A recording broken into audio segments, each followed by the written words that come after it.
Y simplemente decirles que si yo fuese una persona responsable saldría corriendo, porque hablar de este tema ante un auditorio tan autorizado, un asunto en el que no escuche el señor cónsul, en España somos una autoridad, porque en estas cuestiones de tramas de corrupción, contratación pública, etcétera, uno puede seguir. Es cierto que luego las operaciones judiciales tienen unos nombres curiosos, no sé si tienen que ver con las aficiones de los jueces y las juezas o de sus hijos, porque en Galicia tuvimos la operación Pokémon, relacionada con concesiones públicas municipales, la operación Pikachu, ligada a la anterior, una era en Lugo, otra en Coruña, entonces no sabemos si era porque tenían una mascota distinta de esta virtual, bueno, Púnica, etcétera, etcétera, ¿no? ¿Por qué, en primer lugar, este tema? Bueno, por lo que comentó ahora muy amablemente Stephanie, mi currículum es de alguna forma mixto. Estoy a caballo entre la academia y la política, y no me avergüenzo, no pido perdón por haber sido cargo público, porque parece que en este momento, en este tiempo, no sé si están siguiendo la actualidad española, eso sí, mi currículum estaba revisado, todo lo que se dice es cierto, no hay ningún máster que no sea, pero hay quien oculta que, bueno, pues tuvo algún cargo político electivo. No es mi caso, estoy muy orgulloso de haberlo sido. Salí tan pobre económicamente como era, pero tan rico, mucho más rico que antes, en amistades, en conocimiento, en experiencia, y una de ellas es esta. Sigo teniendo muchos amigos y muchas amigas que casi diría que heroicamente se dedican a la cosa pública, y porque es una actividad de riesgo en este momento dirigir un ayuntamiento, dirigir una administración. Y a mí me llama la atención que en un momento, y creo que en Panamá algo pasará similar, en que en el caso español quien controla la administración ya no es el contencioso administrativo, es la jurisdicción penal. Es decir, cuando hay algún tipo de conflicto que tiene un asunto administrativo de fondo, los afectados o la oposición, la que sea, no es cuestión de banderías políticas, ¿no? Va directamente a la vía penal buscando el impacto mediático, la pena de banquillo, etcétera, etcétera, que luego muchas veces la jurisdicción penal tampoco puede ofrecer, porque se le está pidiendo al proceso penal algo que el proceso penal no puede dar, ¿verdad? De que es una depuración de responsabilidades políticas que hay que buscarla en otros ámbitos. Pero dicho esto, y un poco lo que me llevó a investigar y a escribir esta monografía de la que hablaba la doctora Mónica Castillo, es, bien, en todas estas operaciones de corrupción, judiciales en materia de corrupción, en los que siempre hay contratos públicos de fondo, porque en el contrato público, ustedes saben, es el espacio donde se cruzan dos poderes, el poder político de adjudicar y el poder económico. Por tanto, es un espacio privilegiado, ¿no?, para la aparición de este tipo de prácticas. Bien, en algunos casos se condena a empleados públicos, a empleadas públicas, a autoridades, pero el contrato sigue produciendo sus efectos. Es más, incluso podemos coger sentencias penales. Ya desde hace tiempo me viene a la cabeza el caso Roldán, uno que fue director de la Guardia Civil, no sé si... bueno, pues lo cogieron en Tailandia finalmente, ¿no? Hay una novela de Vázquez Montalbán interesante sobre el asunto. Bueno, pues en la declaración de hechos probados de esa sentencia y de otras aparecen, digamos, el top 10 de las constructoras españolas. Ninguna de ellas se vio afectada por algo que ya estaba en la ley de contratos y que está ahora, que es una prohibición para contratar, ser excluidas de la contratación pública, y directamente eso no se aplica. Entonces, la cuestión es, bueno, ¿de qué forma podemos hacer o podemos que esa disfunción que supone que una rama del Poder Judicial, la penal, declare que un determinado contrato es constitutivo de corrupción, El caso típico sería la prevaricación. Creo que tienen también este tipo penal en Panamá. La prevaricación, tal y como se define la prevaricación administrativa en el Código Penal español, es adoptar resolución arbitraria e injusta sabiendas en asunto administrativo, es decir, que la propia adjudicación del contrato es constitutivo de delito. O bien, y aquí las dificultades probatorias son mayores, cuando no es el contrato en sí mismo constitutivo de corrupción, sino que el contrato es consecuencia de un acto de corrupción. Sería el ejemplo o la extrapolación al ámbito administrativo de los vicios del consentimiento del derecho civil: tráfico de influencias, soborno, cohecho, ¿no?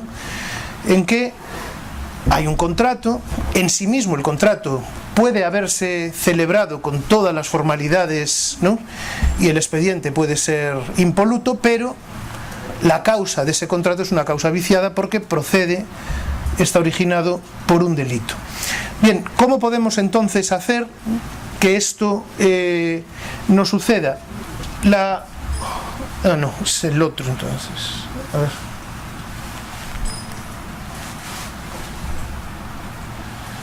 Bien, vamos entonces. El origen. La primera cuestión es que podemos afirmar que existe en el ámbito internacional un deber jurídico. Sí. No, pero. Ya le sirve. Sí. Un deber jurídico de anular los contratos derivados de actos de corrupción. Y este deber jurídico se afirma en dos tipos de instrumentos internacionales. Tenemos por un lado los instrumentos internacionales como el que ya fue citado, la Convención de las Naciones Unidas contra la Corrupción del año 2004, instrumentos internacionales en materia de lucha contra la corrupción de ámbito global, de ámbito regional, la Convención Interamericana del 96, las convenciones civil y penal del Consejo de Europa en materia de lucha contra la corrupción, que todas ellas, que estarían, van precisamente afirmando esa obligación que tienen los estados signatarios de anular o de dejar sin efecto los contratos derivados de actos de corrupción.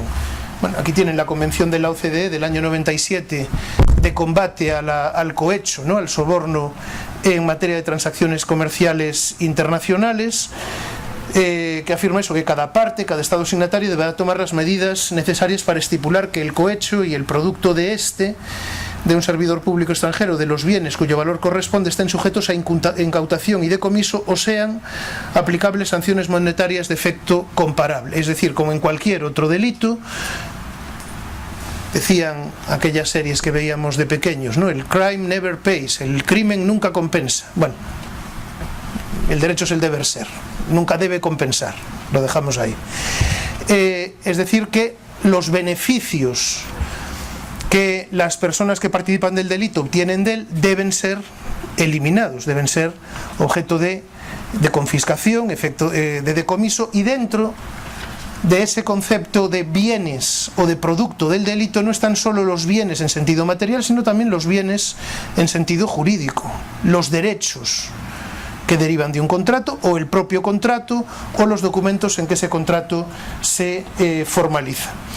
La Convención de las Naciones Unidas contra la Corrupción del año 2004, de una forma menos precisa, precisamente porque el ámbito es mucho mayor y la diversidad de países signatarios también más grande, establece en su artículo 34 que, con consideración de los derechos adquiridos por terceros de buena fe, cada Estado, de conformidad con los principios generales de su derecho interno, adoptará las medidas para eliminar las consecuencias de los actos de corrupción. Dentro de estas medidas para eliminar las consecuencias de los actos de corrupción, lógicamente no es solo la depuración de la responsabilidad penal de quienes participen en ellos, sino también la anulación o la eliminación de los efectos que produzcan los productos de esos actos.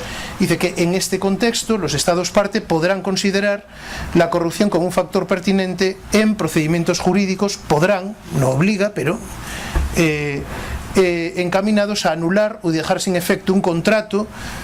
Y ojo, ya habla de un contrato, no de un acto de adjudicación, está pensando en un contrato ya en ejecución, ya celebrado, ¿no?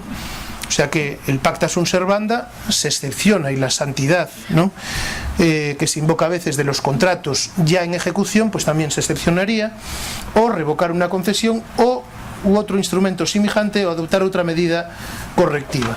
En el ámbito europeo, la Convención, el Convenio Civil contra la Corrupción del Consejo de Europa, también en su artículo 8, que cada parte dispondrá, que sí, que ya se utiliza el imperativo, por tanto es una obligación, ¿no?, que tienen los estados signatarios, en su derecho interno, la nulidad de todo contrato, de toda cláusula contractual que tenga por objeto un acto de de corrupción. Y añaden en el apartado segundo que cada parte establecerá la posibilidad de que todas las partes contratantes cuyo consentimiento esté viciado puedan solicitar, es decir, la legitimación más amplia posible, la nulidad de dicho contrato sin perjuicio del derecho a la reclamación de daños. Por tanto, tendríamos que en el ámbito de los instrumentos internacionales de lucha contra la corrupción este deber está establecido, y es un deber que también alcanza, bueno, al Estado español y al Estado panameño. Veremos al final, dejo para el final, la Convención Interamericana del año 96. También en otro ámbito, la contratación pública está siendo objeto de una creciente atención por parte también de instrumentos internacionales, bien generales, la ley modelo, ¿no?, de las Naciones Unidas en materia de contratos públicos, también en materia de colaboración público-privada, el acuerdo de contratación pública de la Organización Mundial del Comercio, o en el caso europeo, las directivas europeas en materia de contratación pública. La razón, ya sin hablar de los tratados de libre comercio, bilaterales o multilaterales, que todos ellos, los de nueva generación, regulan también la contratación pública y regulan también, por cierto, suelen incluir un capítulo en materia de lucha contra la corrupción. Pues también, como digo, en estos instrumentos, directivas, etcétera, de armonización o de homologación de los regímenes internos de contratación pública, se contienen previsiones relativas a la anulación de estos contratos derivados de actos corruptivos. En el acuerdo de contratación pública de la OMC, después de la revisión del año 2012, el artículo 18, apartado séptimo, dice que cada parte adoptará o mantendrá, tanto ya no es una posibilidad, es una obligación, procedimientos que permitan, dice, entre otros, letra B, cuando el órgano de revisión, que se prevé, el órgano de revisión específico en materia de contratación pública, haya declarado la existencia de una infracción, medidas correctivas o una compensación por las pérdidas o los daños, que podrá limitarse a los costes de preparación o a los costes de impugnación o a ambos. La ley de modelo de la Comisión de las Naciones Unidas para el Derecho Mercantil Internacional, también después de la revisión del año 2011, permite, esta ley es una ley modelo, es una especie de, digamos, texto tipo, ¿no?, que los estados pueden adoptar, y el texto, ustedes lo conocen, permite diferentes opciones, una especie de dice revocar en todo o en parte todo acto de decisión de la entidad adjudicadora que no se ajusta a lo dispuesto en la presente ley, salvo que sea un acto de decisión por el que se dé validez al contrato. Bueno, la guía de aplicación de la ley modelo aclara que respecto de los contratos que se hallen ya en ejecución, la ley no impone su anulación, sino que simplemente permite que los estados, si así lo desean, puedan incluirla. Más interesante, sobre todo porque la densidad, digamos, jurídica de estas obligaciones es mayor, es la evolución del derecho europeo en materia de contratación pública. Ustedes saben que la Unión Europea, el derecho comunitario, lo que persigue es, entre otras cuestiones, establecer un mercado común entre los Estados miembros en el que puedan circular libremente mercancías y servicios, por lo que a los contratos públicos se refiere. A la vista de que a través de la contratación pública se moviliza aproximadamente un 21% del Producto Interior Bruto de la Unión Europea, y a la vista también de que en materia de contratación pública los estados suelen adoptar, no es nada tampoco sorprendente, incluso puede ser justificable, ¿no? Políticas o prácticas de contratación que privilegian o que favorecen a las empresas del propio país, ¿no?, que adjudica el contrato. La Unión Europea, la Comisión, desde los años 70 viene adoptando una serie de directivas de armonización en materia de contratación pública. Las nuevas directivas del año 2014 son ya lo que llamamos la cuarta generación de directivas y, como veremos, no se limitan solo al ámbito precontractual, a regular cómo se adjudican el contrato, sino que además dan un paso más y regulan también la modificación del contrato. Dicen, no, si el contrato se adjudica pero después se modifica de forma sustancial, eso supone un fraude del procedimiento de adjudicación, un fraude a la competencia, etc. Entonces también tenemos que regular eso, e incluso obliga en materia de precisamente de corrupción a que los Estados miembros deban rescindir esos contratos. La evolución es curiosa porque, en primer lugar, la directiva recursos, el derecho comunitario tiene unas directivas sustantivas, regulan los procedimientos, los tipos contractuales, y una directiva de recursos que obliga a establecer un procedimiento de recurso ágil, eficaz, que permite eliminar en tiempo real las infracciones de esas normas sustantivas. En el caso español, y después de varias condenas del Tribunal de Justicia de la Unión Europea, finalmente en el año 2010 se modifica la ley de contratos del sector público para incorporar un procedimiento, un órgano administrativo especializado, los tribunales, por mejor decir, de contratos administrativos, y un procedimiento de recurso también especial, al margen de los recursos de alzada y reposición regulados con carácter general en la Ley de Procedimiento Administrativo. Tras 8 años, ¿no?, de experiencia con este recurso especial, administrativo especial en materia de contratación, puede decirse que la experiencia es bastante positiva, sobre todo en lo que se refiere a la rapidez. En más o menos un mes el recurso está resuelto. Y además el recurso, cuando se interpone contra el acto de adjudicación, tiene un carácter suspensivo automático. Se interpone el recurso, queda en suspenso el procedimiento de adjudicación, es decir, el contrato no se puede formalizar y por tanto no puede comenzarse su ejecución. La idea es evitar que se produzcan hechos consumados y que la declaración, cuando llegue, sea puramente declarativa, porque el contrato ya ha sido ejecutado, o retrotraer la situación tendría unos costes también para el interés público excesivos. Pero, como digo, la primera redacción de esta directiva de recursos del año 89 decía claramente que los procedimientos de recurso no pueden afectar a los contratos, a la eficacia de contratos que ya están celebrados, y se preveía únicamente una posibilidad, que es la posibilidad de una indemnización de daños y perjuicios.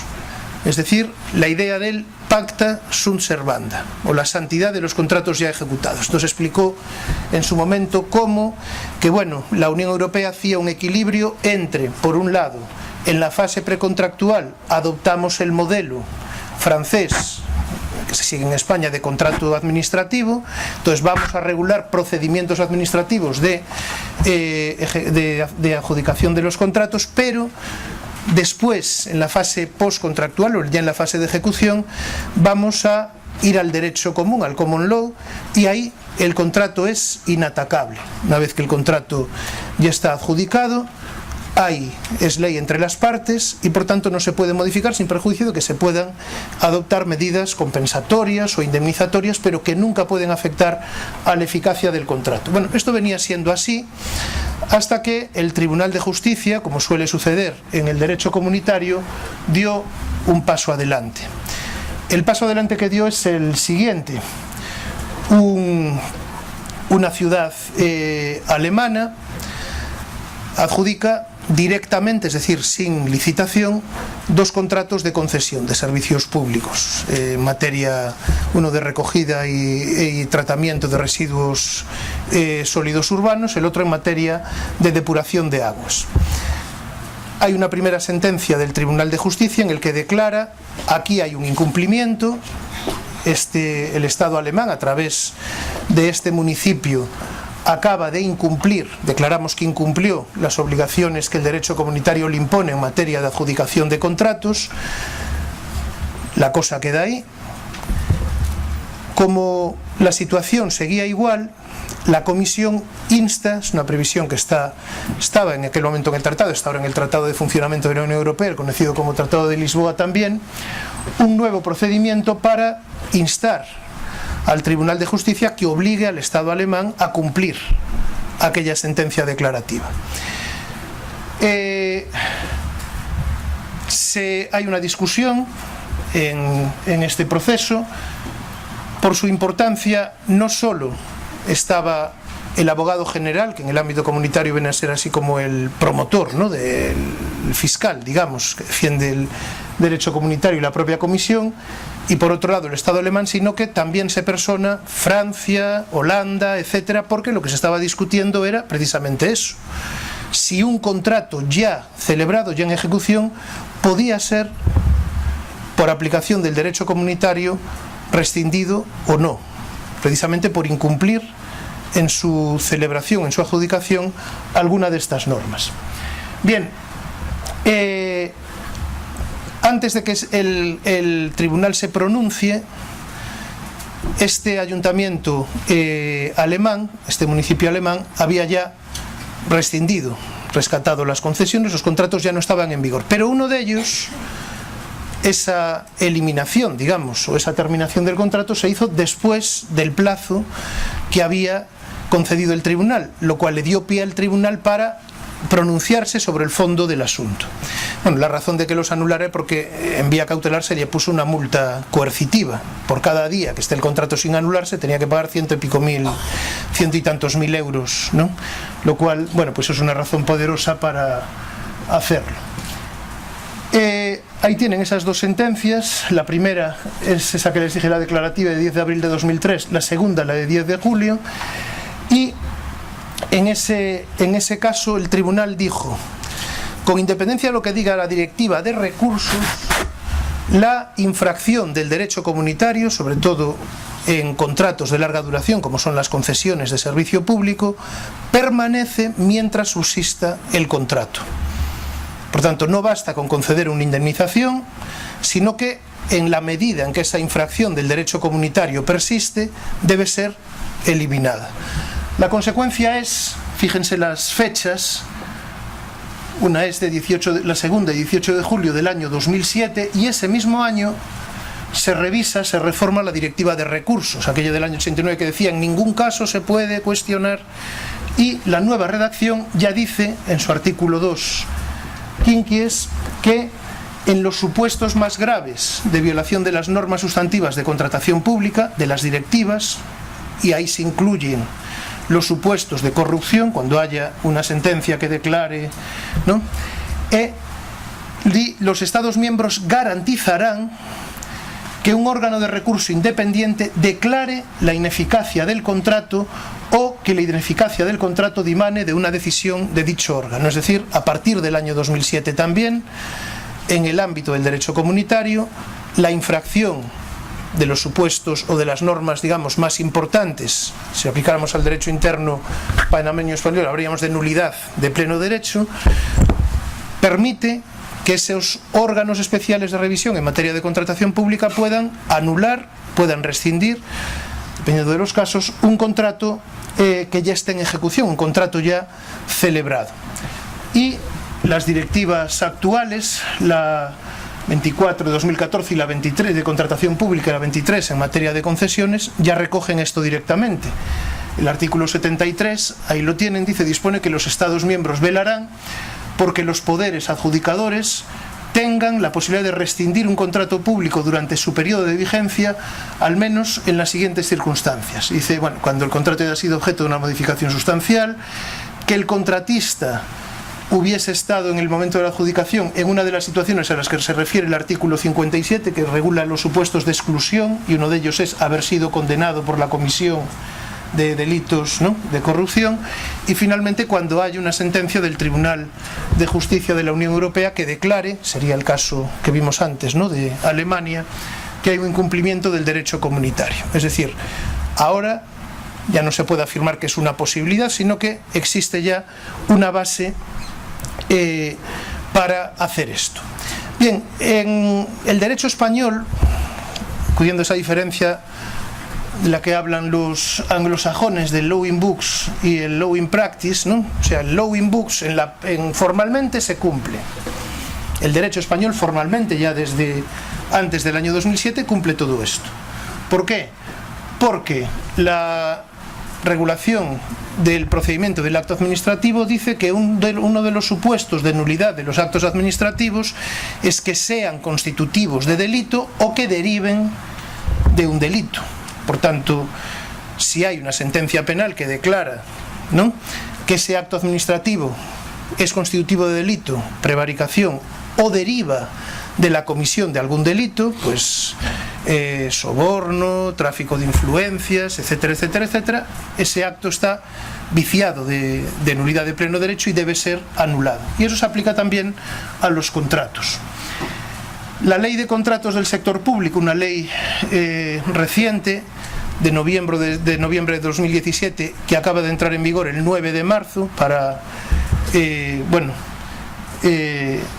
no es muy positiva para la salud de los gerentes de las universidades, que estamos, ¿no?, precisamente cambiando procedimientos, etcétera, etcétera. Nuestro contrato menor, que era el que nos permitía gastos de menos de 18.000 euros, pues en fin, ahora hay un papeleo terrible y estamos todos a ver cómo vamos a hacer, que no podemos ya contratar, ¿no?, como antes. Bueno, pues tenemos que adaptarnos. Dice también que cuando se declare la nulidad de un contrato porque alguno de sus actos de preparación o de adjudicación es nulo, ese contrato entrará en fase de liquidación. Es decir, aunque la declaración sea posterior a la formalización del contrato y el contrato se halle ya en ejecución, hay que paralizar esa ejecución y hay que liquidar el contrato, es decir, restituir recíprocamente en los términos, ¿no?, que se declaran. Claro, pero esto, decía, es formalmente. En la práctica no sucede, por muchas razones. Algunas que todos podemos comprender. Somos responsables y empleados públicos y en muchas ocasiones liquidar un contrato, resolver un contrato que ya está en ejecución, tiene un impacto presupuestario, económico, social, ¿no?, y una afectación al interés público que nos obliga, si actuamos de forma responsable, a ponderar qué consecuencias puede tener. Pero bueno, el derecho está ahí. Yo no soy de aquellos de fiat justitia, ¿no?, pereat mundus, pero la obligación está ahí. Sobre todo cuando, como digo, tenemos una sentencia penal que condena a algunas personas por un delito y que en su declaración de hechos probados declara que hay un contrato constitutivo consecuencia de un delito de corrupción y ese contrato sigue produciendo efectos como si no pasase nada. ¿Cómo hacemos? Bueno, lo lógico sería la prejudicialidad. En el caso español, sobre todo a partir de la reforma del Código Penal de 1995, llamado Código Penal de la Democracia, pero que supuso una elevación muy importante de las penas, supuso también que entrasen en el Código Penal nuevos delitos. Y la mayoría de esos nuevos delitos, como decimos los profesores de Derecho Administrativo, supuso que en el Código Penal casi se puede estudiar Derecho Administrativo a través del Código Penal, porque toda la parte especial del Derecho Administrativo está allí. Delitos en materia de urbanismo, patrimonio histórico, medio ambiente, todo eso tiene ahora una tutela penal. Pero claro, ¿cuál es cómo se regula penalmente la tutela de esos bienes jurídicos administrativos o regulados por el derecho administrativo? En la mayoría de los casos, a través de una remisión, son tipos penales en blanco. Hay una remisión a nociones y a conceptos jurídico-administrativos. El ejemplo sería lo que decíamos de la prevaricación. Bueno, ¿qué es eso de una resolución en asunto administrativo? Pues espere, prejudicialidad, que se pronuncie el juez de lo contencioso administrativo ¿no? Y una vez que se pronuncia el juez de lo contencioso administrativo, puede luego continuar el juez penal. Esto además resolvería un problema. Bueno, varios. Primer problema que resolvería: si, como dice el Tribunal Supremo, la Sala Segunda de lo penal, no toda irregularidad administrativa es prevaricación, porque claro, un acto puede ser inválido, pero no quiere decir que la autoridad que lo adoptó o el empleado público que participó en él haya cometido un delito. Pues mire, puede haber desviación de poder, pero no, o puede haber una irregularidad procedimental, pero vale. Entonces dice, no, la prevaricación, es decir, la responsabilidad penal, es un plus con respecto a la ilegalidad administrativa. Si le damos la vuelta al razonamiento, tendríamos, entonces la ilegalidad administrativa es un prius de la ilegalidad penal, de la responsabilidad penal. Lo lógico sería que hubiese previamente un pronunciamiento de la jurisdicción contencioso administrativa que dijese, este acto es válido o inválido. Válido, pues mire, ya no hay nada más que hablar. Inválido, bueno, pues aparte de que nosotros lo anulamos, ahora que se pronuncie la jurisdicción penal, se matarían varios pájaros de un tiro. ¿En qué sentido? Evitaríamos la existencia de resoluciones contradictorias entre el ámbito administrativo y el penal. Lo que es legal para una jurisdicción es ilegal para la otra. Evitaríamos que la jurisdicción penal se pronuncie con carácter prejudicial y, por tanto, sin fuerza de cosa juzgada, porque es una declaración prejudicial, sobre un asunto administrativo que luego puede ser objeto de un pronunciamiento del contencioso, ¿no? Y sobre todo aseguraríamos que en aquellos casos en los que después se deduce una responsabilidad penal de este tipo de irregularidades, el acto ya no va a producir efectos porque ya fue previamente anulado en vía contencioso administrativa. No sé si me explico, ¿no? ¿Qué sucede? Bueno, sucede que la jurisdicción penal no aplica esta vía. El juez penal se considera autosuficiente, no, salvo cuestiones o supuestos muy concretos, entiende que no debe acudir a la prejudicialidad devolutiva, es decir, suspender el proceso penal, preguntarle al órgano competente de lo contencioso administrativo, esto es legal, no es legal, cómo debo interpretar este concepto administrativo, sino que decide él directamente. Por tanto, esta vía, a pesar, no voy a entrar aquí porque es ya un debate, bueno, más de derecho interno español, a pesar de una jurisprudencia del Tribunal Constitucional a partir de una sentencia del año 96 que había dicho que, bueno, unos mismos hechos no pueden ser ciertos y dejar de serlo para diferentes órganos del Estado, se entendió que esto obligaba a la prejudicialidad devolutiva, pero luego, bueno, finalmente no fue exactamente así. Por tanto, esta vía no funciona. Otra vía: nosotros tenemos la revisión de oficio, es decir, la propia administración puede ella misma, cuando hay nulidad de pleno derecho a través de un procedimiento, digamos, con determinadas cautelas, tiene que pedir un informe preceptivo y vinculante del Consejo de Estado, que es el órgano consultivo, ¿no?, de la administración, y solo si ese pronunciamiento, ese dictamen del Consejo de Estado es favorable a la revisión, puede después la administración anular ese acto. Nulidad de pleno derecho. En caso de anulabilidad, nulidad relativa, ¿no?, la administración ni siquiera puede ser ella misma. Lo que tiene es primero que declararlo lesivo para el interés público, impugnarlo ante el contencioso administrativo y entonces será la jurisdicción quien lo anule. Bueno, esto es todo muy bonito, en clase lo explicamos y los alumnos quedan reconfortados que Estado de Derecho más, ¿no?, todo encaja perfectamente, pero, claro, cuando vamos a la realidad, o sea que me está usted diciendo que yo, ayuntamiento, que soy el que adjudiqué un contrato, tengo ahora que promover que se anule. O me está usted diciendo que yo, Ministerio de Fomento, órgano de contratación que adjudicó este contrato, por mucho que haya una sentencia que diga, tengo yo que promover a través de una revisión de oficio que se anule. Bueno, la práctica nos dice que esto no pasa, salvo en supuestos muy concretos en que hay un cambio de mayoría gobernante, aunque como dice un compañero mío, y me permiten, entre bomberos no nos pisamos las mangueras, ¿no? Es decir, hoy por ti, mañana por mí, ¿verdad? Puede cambiar la mayoría gobernante, pero bueno, estas cosas entran dentro del fair play, ¿no? O sea que tampoco ni siquiera en esos casos sucede. A pesar de que esta es la vía que un profesor como García de Enterría, en un artículo publicado en el año 1999 en La Red, en la Revista Española de Derecho Administrativo, decía que es la vía que había que seguir. Y formalmente es la vía que hay que seguir. Pero no funciona. Es cierto que García de Enterría hablaba como profesor y hablaba como abogado.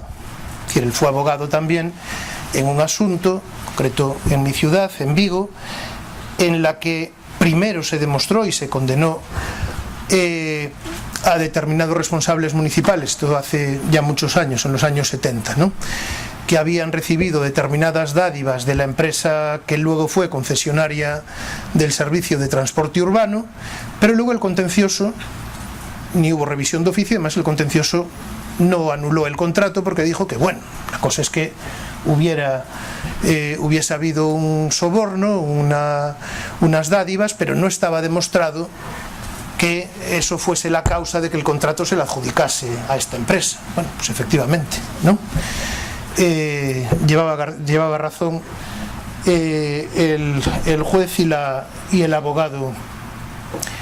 Otra vía es que sea el propio juez penal el que, al mismo tiempo que declara la existencia de una responsabilidad penal, anula el contrato.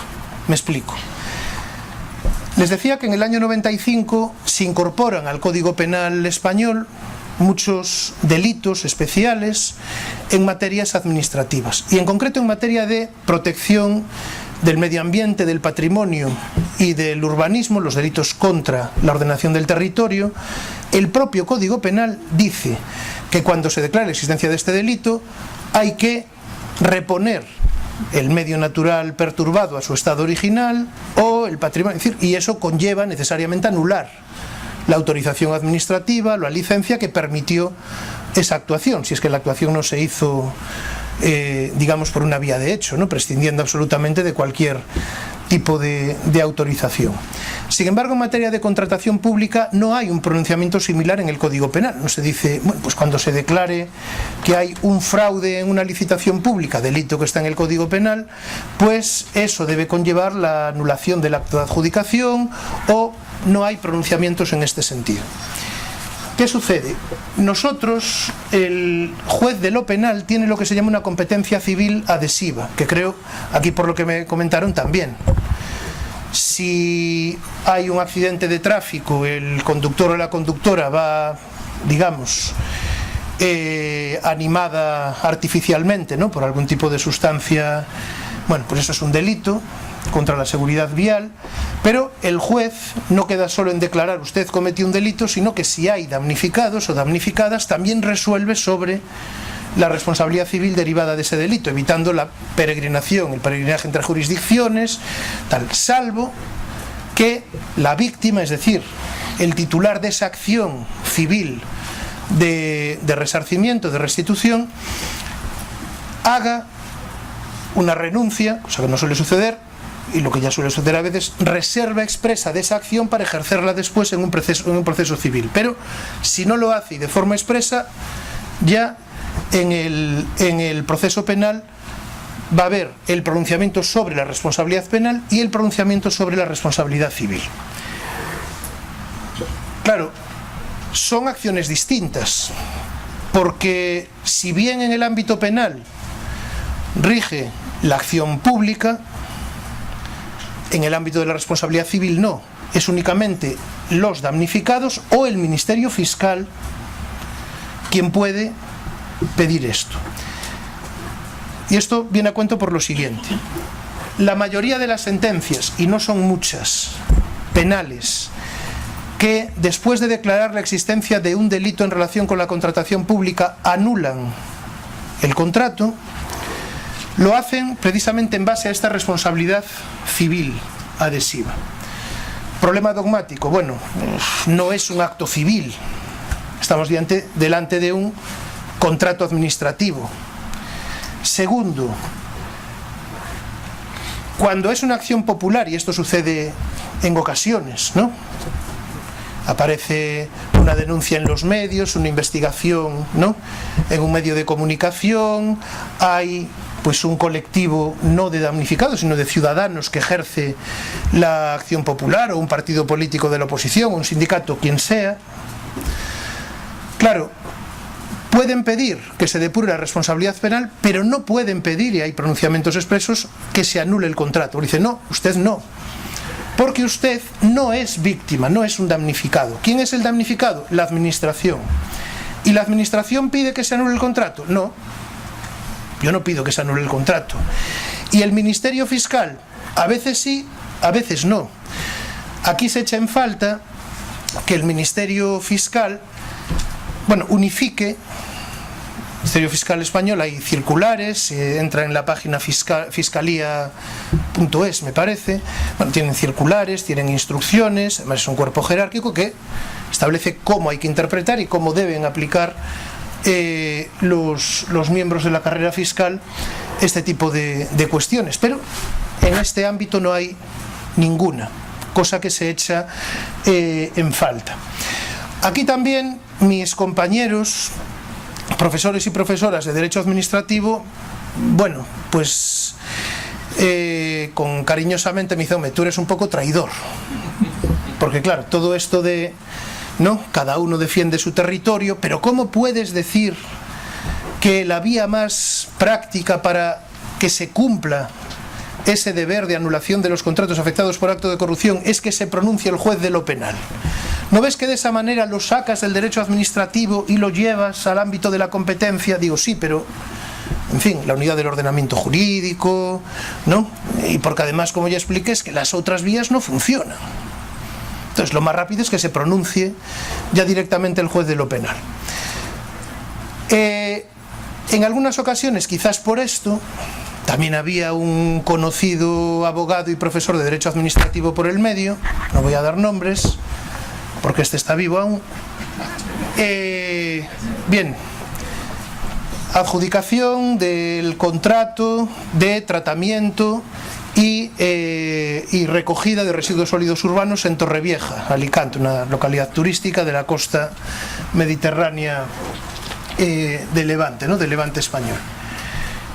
Se dice, bueno, pues efectivamente aquí hay prevaricación, malversación, hay todo tipo de delitos, pero el juez de lo penal dice, no, pero yo no puedo anular, porque, interpreta él, siguiendo las alegaciones de la defensa de los afectados, no es competencia de lo penal, esto es un contrato administrativo, no es un contrato civil, no entra dentro de la responsabilidad civil, por tanto, queda.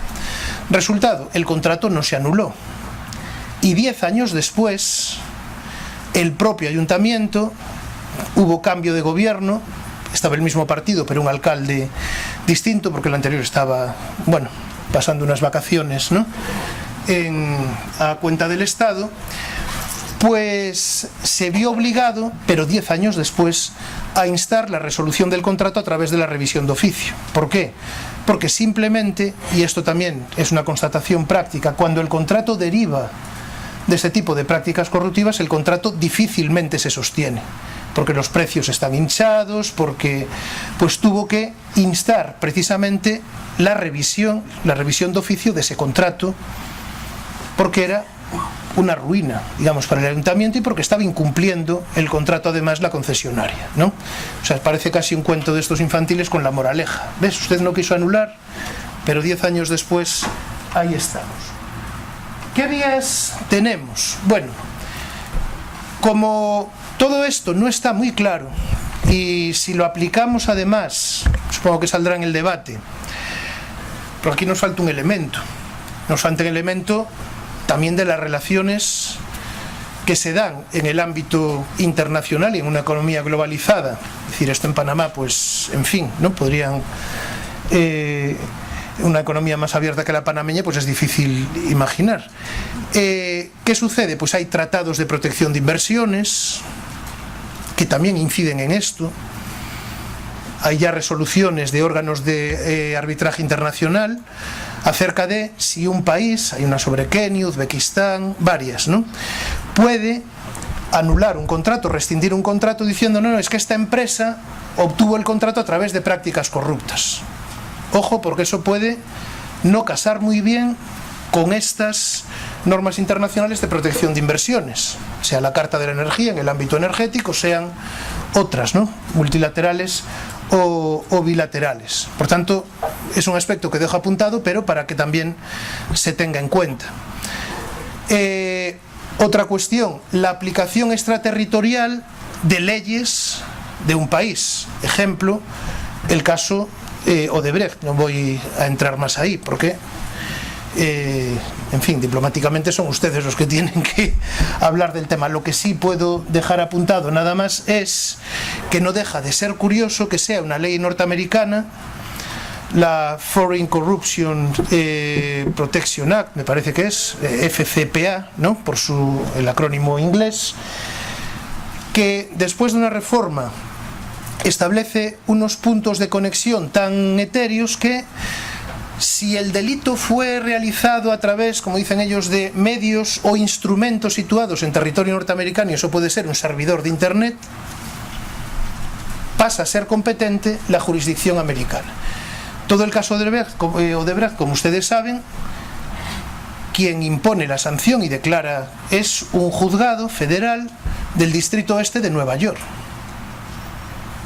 Y no solo eso, sino que además el 10% de esa sanción de 2.600 millones de euros, el 10% es para Estados Unidos. No se sabe exactamente por qué, porque allí no hubo, ¿no?, pero la declara ese juzgado. Bueno, yo lo dejo apuntado, hay literatura jurídica suficiente para que, en fin, si esa aplicación extraterritorial de una norma interna está justificado o no, persigue otro tipo de intereses, digo, es otro aspecto también de esta polémica. La cuestión, queda un 7% de batería del laptop, digo, por si tienen el cable, no me queda mucho más, pero el decomiso. Bueno, el decomiso es una institución puramente penal. La incautación de los medios con que se cometió el delito y la incautación de los productos del delito.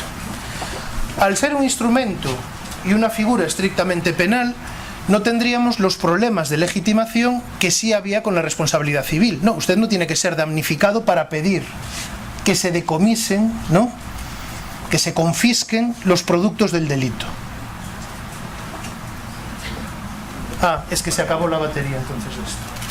Bueno, los productos del delito. ¿Cuál es la cuestión? ¿Qué se entienden por productos del delito? Bueno, pues no solo la ganzúa, la herramienta o dinero, ¿no?, sino también un contrato, el beneficio obtenido de ese contrato. Eso puede ser objeto también de decomiso. Me atrevo, pero claro, nadie es profeta en su tierra.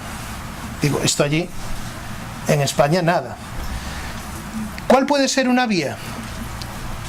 Yo lo dejo apuntado y lo digo también en el trabajo. Bueno, uno que también les envié y les enviarán por correo, supongo que desde la Procuraduría, y en esa monografía a la que se refirió la profesora, la procuradora Mónica Castillo. Bueno, el contrato puede seguir en vigor. Es cierto que se pueden modular los efectos de la invalidez, pero pueden decomisarse el beneficio que obtiene la empresa. Mire, de acuerdo con el acto de adjudicación y con su oferta, ¿cuál era el beneficio, no?, que iba a obtener? El 6% del precio, bueno, pues esto, el incauto. ¿Por qué? Porque el principio es ese: el crimen no puede compensar, el delito no puede compensar. Podría ser una forma, aventuro, de evitar las consecuencias sociales, de empleo, etcétera, que tendría, ¿no?, anular un contrato, bueno, más bien rescindir un contrato ya celebrado, al tiempo que de alguna forma se restablece la vigencia y el cumplimiento de estos deberes jurídicos. ¿Tendría esto un problema? Sí, tendría un problema, sobre todo en el ámbito europeo, que es que dirían, bueno, pero no se resuelve la cuestión fundamental para esa visión tan económica, influida por el derecho de la competencia que tiene el derecho europeo. No se resuelve el problema fundamental, que es que los competidores de la empresa adjudicataria quedan sin la oportunidad de obtener ese contrato. No sé si me explico, ¿no? Por la vía del decomiso, eso sí que no se resuelve. Se pueden resolver otras cuestiones, pero esa cuestión no. Y ya digo, eso en el ámbito europeo eventualmente podría ser interesante, porque también el fundamento de todo el edificio europeo en materia de contratación pública es ese: garantizar la libre competencia también en ese ámbito, ¿no? Pero bueno, esa sería, como digo, una posible solución. Además, en el año 2014 se dictó una directiva europea de armonización en materia de decomiso. Es decir, todos los países europeos, ahora la Unión Europea, a partir del Tratado de Lisboa, artículo 83, tiene competencias también de armonización en materia penal. Para determinados delitos se dice que tienen trascendencia transfronteriza, y uno de ellos es la corrupción, claro.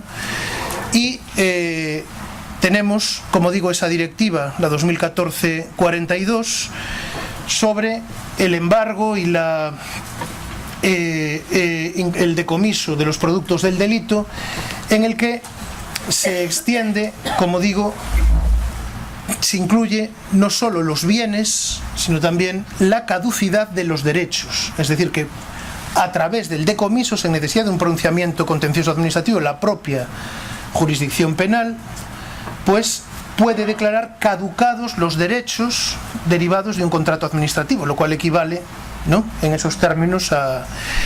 Y les dije, y ya acabo, que dejaba para el final la Convención Interamericana contra la Corrupción del año 96. Porque curiosamente, siendo del año 96, anterior por tanto a la mayoría de los instrumentos a los que me refería al principio, pues curiosamente tenía algo de pionera, ¿no? ¿En qué sentido? Precisamente el artículo 15 de esta Convención Interamericana contra la Corrupción, bajo el epígrafe medidas sobre los bienes, regula el decomiso. Y dice: de acuerdo con las legislaciones nacionales aplicables y los tratados pertinentes u otros acuerdos que puedan estar en vigencia entre ellos, los Estados partes se prestarán mutuamente la más amplia asistencia en la identificación, rastreo y movilización, la confiscación y el decomiso de bienes obtenidos o derivados de la comisión de los delitos tipificados. Claro, aquí está la recuperación de activos, pero también se puede incluir, en el sentido al que antes me refería, los derechos derivados de contratos públicos que sean consecuencia o que sean constitutivos de delitos de corrupción. ¿Por qué? Porque el artículo 1 de la Convención, cuando se habla de bienes, es decir, de lo que es el objeto de ese decomiso, los define de la siguiente manera. Dice: los activos de cualquier tipo, bienes, muebles o inmuebles, tangibles o intangibles, los documentos e instrumentos legales que comprueben o pretendan comprobar la propiedad u otros derechos sobre estos activos o que se refieran a la propiedad u otros derechos. Es decir, es una definición que a propósito se realizó de una forma muy amplia para incluir cualquier tipo de beneficio, material, inmaterial, derechos, etcétera, que pueda derivar de alguno de los delitos o de alguno de los actos definidos como de corrupción en esa convención. Panamá es Estado signatario, ¿no? Si no, sí. Por tanto, no hay tampoco que acudir a la Convención de las Naciones Unidas, sino que en ese ámbito interamericano existe también una base legal para adoptar algunas decisiones en este sentido, que no tienen por qué conllevar, repito, anular contratos, sino que en vía penal puede suponer, bueno, mire, el contrato está en vigor, pero ¿cuál es el beneficio que saca la empresa? ¿De acuerdo? Pues va a seguir ejecutando el contrato, pero para que se produzca, como digo, esa consecuencia. Bueno, yo acabo la primera parte porque termino como empecé, con este auditorio tan autorizado, tan competente, debía ser yo el que estuviese sentado abajo y todos ustedes y todas ustedes las que estuviesen arriba. O sea que ahora empieza, creo que la parte más interesante, que es el coloquio. Para cualquier cosa, tienen ahí mi correo electrónico, sino también a través de la Procuraduría de la Administración estaríamos en contacto, pero directamente cualquier todo lo que yo les pueda orientar o ayudar, tienen ahí mi correo electrónico para seguir debatiendo, discutiendo sobre estas cuestiones y en todo caso quedar en contacto. Pues muchísimas gracias.